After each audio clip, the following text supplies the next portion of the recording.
คักแค่สัวมากินน้ำกันป้าสุหาอยู่หลุมเขามานี่แมนของมึงมันว่ายืงแมนโอ้มันคือดีใช่ปะข้างดีด้วย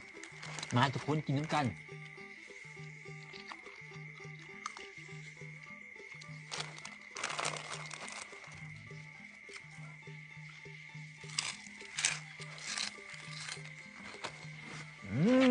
ครับ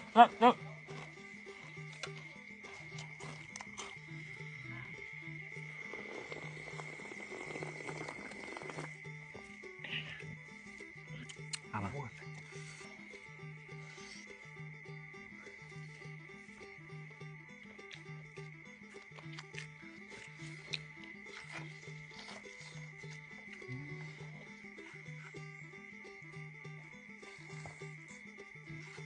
อีกแล้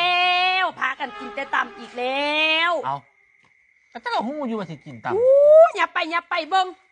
ตั้งโพดตั้งเหลือพากันมากินตำกินเผ็ดกินโซเดียมอาหารดิบแบบนี้นะคันบ่มีซาบักนาวเสียจังใดนี่นะโทพวกเจ้าหูบอกไว้แล้วเขากินอาหารแบบนี้อาหารดิบเผ็ดเค็มแบบนี้นะกินเค็มโตบวมกินเผ็ดโตบวมและเวลาที่เขากิน